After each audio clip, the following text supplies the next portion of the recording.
Welcome to Pete's Knowledge Corner. In this video, I am going to discuss about congenital anomalies. Congenital anomalies is also known as birth defects or congenital disorders or congenital malformations, and it is a problem that occurs when the baby is developing in utero, that is in the womb. And these congenital anomalies can be said as structural or functional anomalies which may affect appearance, organ function, physical and mental development of the child, and it also can be identified prenatally or sometimes at birth or sometimes may only be detected later in infancy, such as hearing defects. So, in nutshell, congenital refers to the existence at or before birth.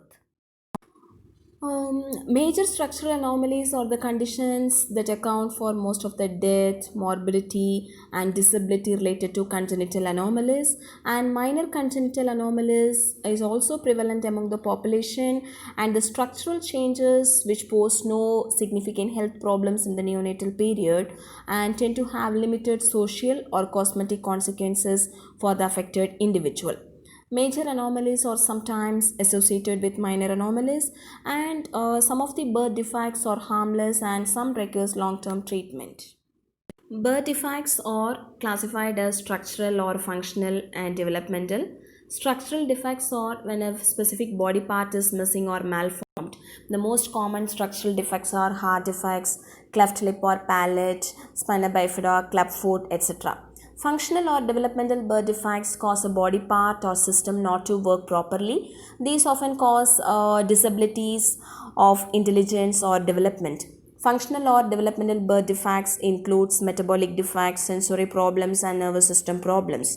Metabolic defects causes problems with the baby's body chemistry.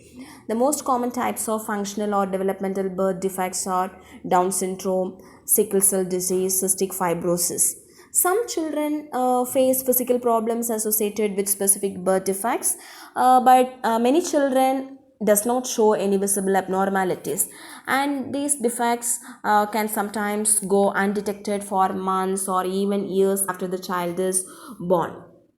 So in the next slides, I'm sharing few external major and minor congenital anomalies, just the list. So these conditions I will be discussing later.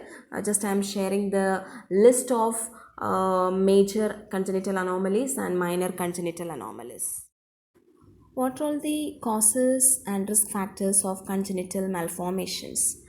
50% of all cases cannot be linked to any specific cause, but there are some known genetic, environmental, and other causes or risk factors. So, first, genetic factors.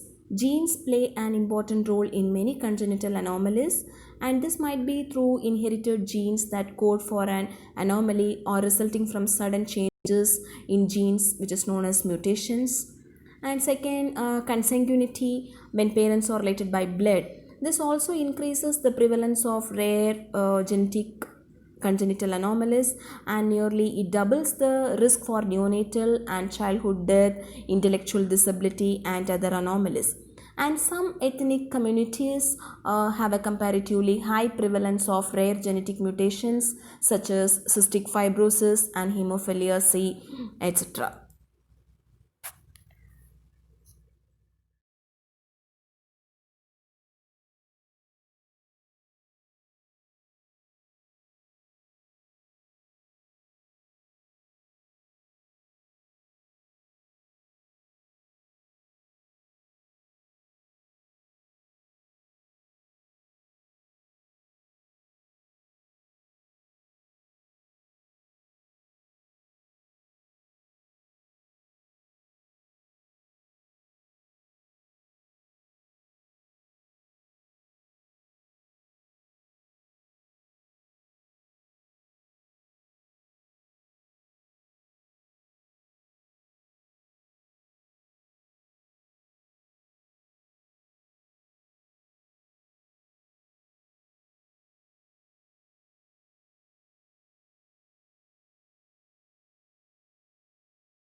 So next, environmental factors. So maternal exposure to certain pesticides and other chemicals, as well as certain medications, alcohol, tobacco, and radiation during pregnancy may also increases the risk of having the fetus or neonate affected by congenital anomalies. Working or living near or in waste sites, smelters, or mines may also be a risk factor, particularly if the mother is exposed to the environmental risk factors.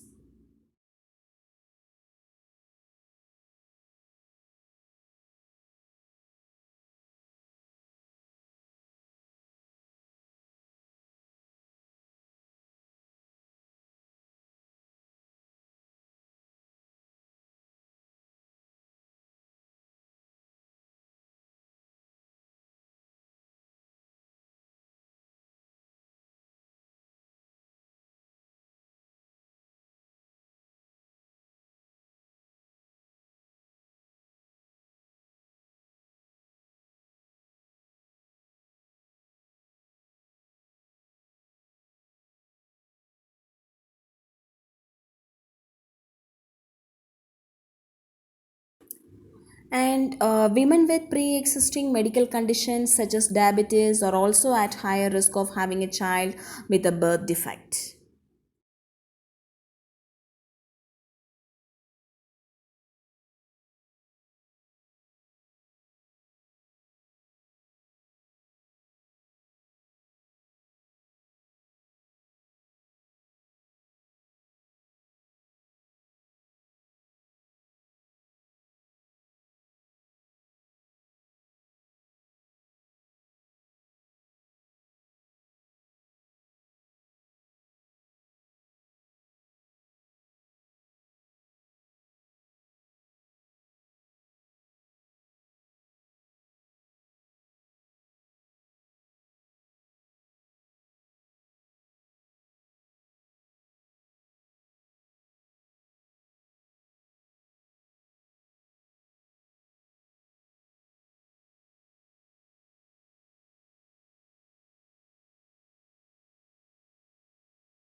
Healthcare before and around the time of conception, that is preconception and periconception, includes basic reproductive health practices as well as medical genetic screening and counseling. And this screening can be conducted during the three periods. So, first is preconception screening. So, it can be useful to identify those who are risk for specific disorders or at risk of passing a disorder onto their children. And this screening includes obtaining family histories and career screening, and is particularly valuable in some countries where consanguineous marriage is common. And second, periconception screening. So here maternal characteristics may increase risk, and screening results should be used to offer appropriate care according to the risk. This may include screening for young or advanced maternal age, as well as screening for use of alcohol, tobacco, or other risk. Ultrasound can be used to screen for Down syndrome and major structural abnormalities during the first trimester, or for several fetal anomalies during the second trimester. Maternal blood can be screened for placental markers to aid in prediction of risk of chromosomal abnormalities or neural tube defects, or for free fetal DNA to screen for many chromosomal abnormalities. And some of the diagnostics tests such as chorionic villus sampling and amniocentesis can be used to diagnose chromosomal abnormalities and infections in women at high risk. And next, the third is neonatal screening. And this neonatal screening includes clinical examination and screening for disorders of the blood, metabolism, and hormone production. Screening for deafness, and heart defects, as well as early detection of congenital anomalies, can also facilitate life-saving treatments and prevent progression towards some physical, intellectual, visual, or auditory disabilities. In some countries, babies are routinely screened for abnormalities of the thyroid and adrenal glands before discharge from their maternity unit. And how birth defects are treated. So when we talk about the treatment options varies depending on the condition and the level of severity. Because some birth defects can be corrected before birth or shortly after birth, and some defects may affect a child for the rest of their life. And mild defects can be stressful, but they won't typically affect overall quality of the life. But severe birth defects such as cerebral palsy or spina bifida, which can cause long-term disability or even death. So the doctors will be selecting the treatment according to the child's condition. So the options are like medication. So medication may be used to treat some birth defects or to lower the risk of complications from certain defects. But in some cases, medication may be prescribed to the mother to help correct an abnormality before birth. And second, surgeries. Surgery also can fix certain defects or ease harmful symptoms. Some children with physical birth defects such as cleft lip may undergo some plastic surgery for either health or cosmetic benefits. And many babies with heart defects also need surgery as well. And then home care, parents may be instructed to follow specific instructions for feeding, bathing, and monitoring an infant with a birth defect. Many birth defects can be prevented, but there are some ways to lower the risk of having a baby with a birth defect. Women who plan to become pregnant should start taking folic acid supplements before conception. These supplements should also be taken throughout the pregnancy. Folic acid can help prevent defects of the spine and brain, and prenatal vitamins are also recommended during pregnancy. And also, women should avoid alcohol, drugs, and tobacco during and after pregnancy. They should also use caution when taking medications, because some medications that are normally safe but can cause serious birth defects when taken by a pregnant woman.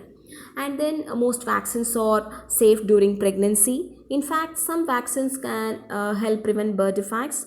There is a theoretical risk of harm to a developing fetus with some live virus vaccines. So these kinds of vaccines should not be given during pregnancy.